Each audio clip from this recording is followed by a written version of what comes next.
Unit 11 The Portrait of a Lady, written by Khushwant Singh.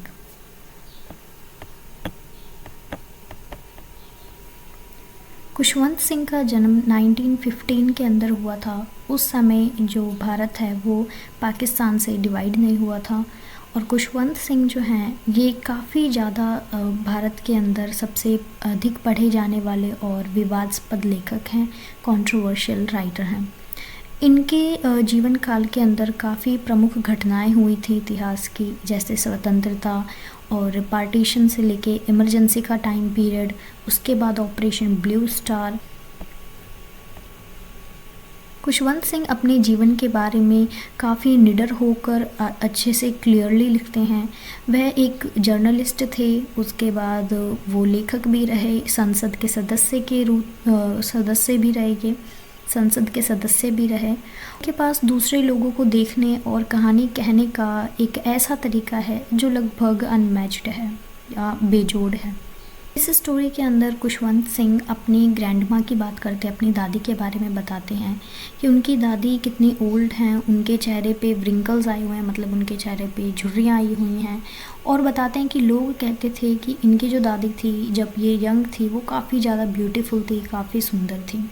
लेकिन जब वो अपने ग्रैंडफादर की फ़ोटो देखते हैं जो ड्राइंग रूम में लगी हुई है कि कैसे उनके ग्रैंडफादर ने एक बड़ी सी पगड़ी पहन रखी है, उनकी एक लंबी सी वाइट कलर सफ़ेद बालों वाली जो है उनकी दाढ़ी थी जिसने उनकी पूरी चेस्ट को कवर कर रखा था।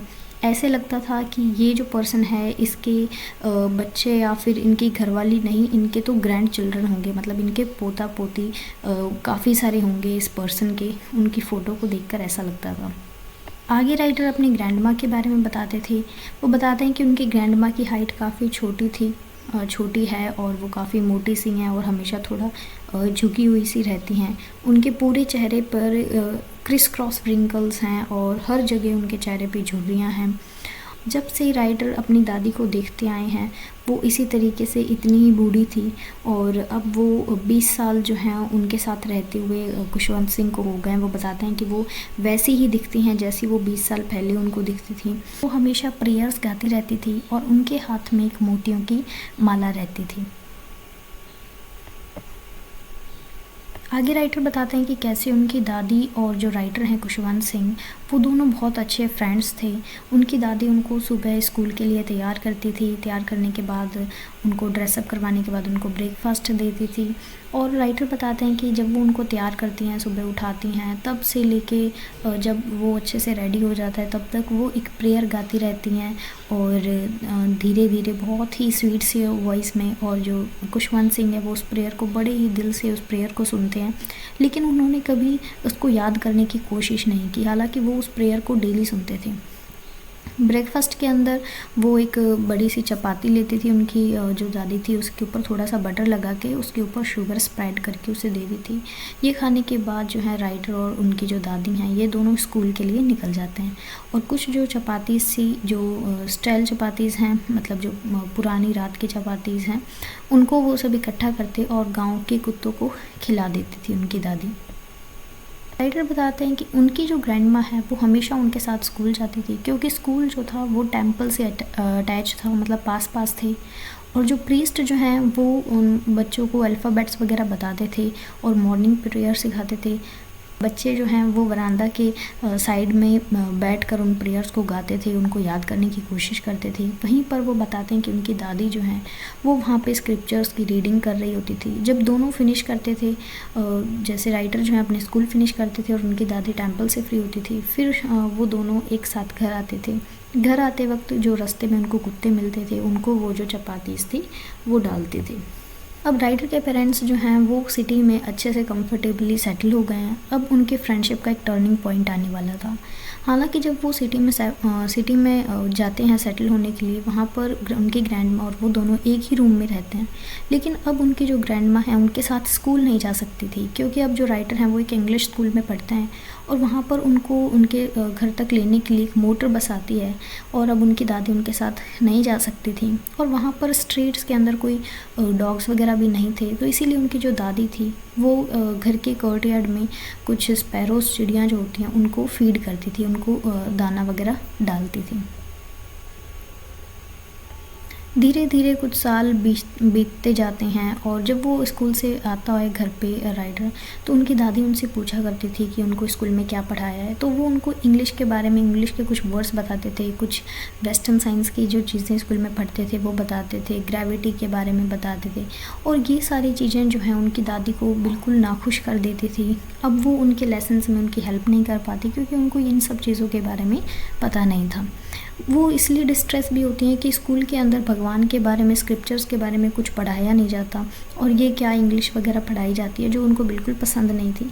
एक दिन राइटर क्या करते हैं, घर पे आके बताते हैं कि आज उनका म्यूज़िक की क्लास थी, म्यूज़िक लेसन दिया गया था उनको।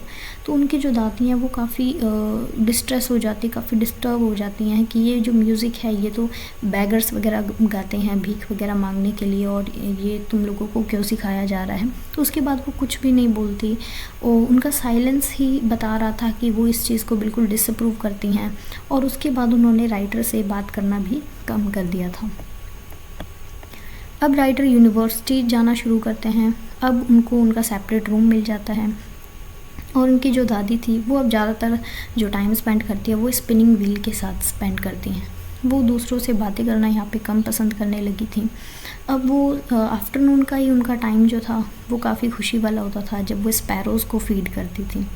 अपनी फ़र्दर स्टडीज़ के लिए राइटर को अब्रॉड जाना होता है और राइटर समझ जाता है कि अब उनकी दादी जो है वो बहुत ज़्यादा अपसेट हो जाएंगी क्योंकि अब वो 5 साल के लिए उनसे दूर जा रहे हैं।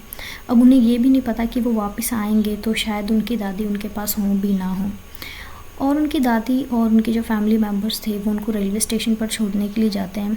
वहाँ पर उनकी दादी कुछ भी नहीं बोलती, उनके जो लिप्स थे वो अभी प्रेयर्स ही गा रहे थे, उनका माइंड भी कहीं प्रेयर्स के अंदर ही खोया हुआ था। उनकी फिंगर्स मोतियों की माला में बिजी हैं।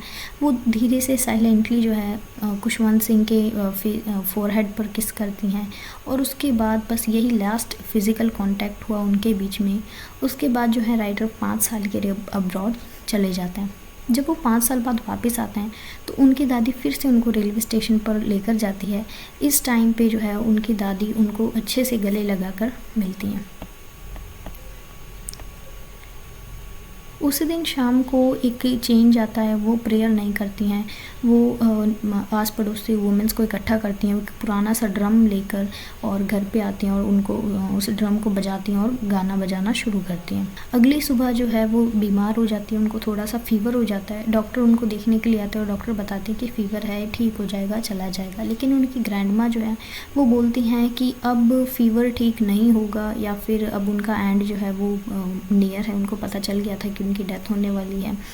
और उसके बाद वो क्या करती हैं, अपने रूम में चली जाती हैं, वहाँ पे पीसफुली अपने बेड पर लेट जाती हैं और फिर से प्रेयर्स गाती हैं और अपनी बीड्स के साथ, जो वो माला थी अपने हाथ में लेकर उसके साथ।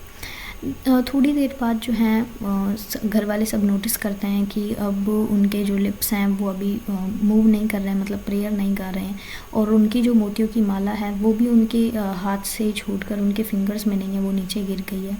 तो वो जाकर देखते हैं कि उनकी जो दादी थी उनकी डेथ हो चुकी है। अब वो अपनी दादी को वहाँ से लिफ्ट करते हैं और ग्राउंड में जाकर लेटा देते हैं और उनके ऊपर लाल रंग का एक कफन डाल देते हैं।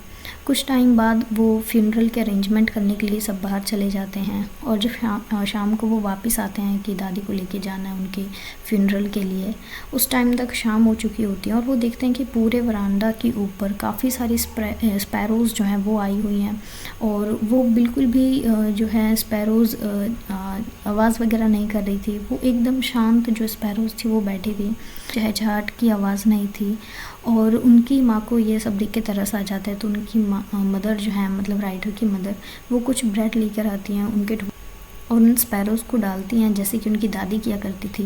लेकिन कोई भी स्पैरो जो है ब्रेड की तरफ देखती भी नहीं है, रोटियों की तरफ बिल्कुल ध्यान नहीं देती और वो धीरे से वहीं से उनकी दादी माँ के पास से उड़ जाती हैं। नेक्स्ट मॉर्निंग जो है वहाँ पे जो सफाई कर्मी है, जो स्वीपर है, वो आता है, उन सभी रोटियों के टुकड़ों को वो डस्टबिन में डाल देता है।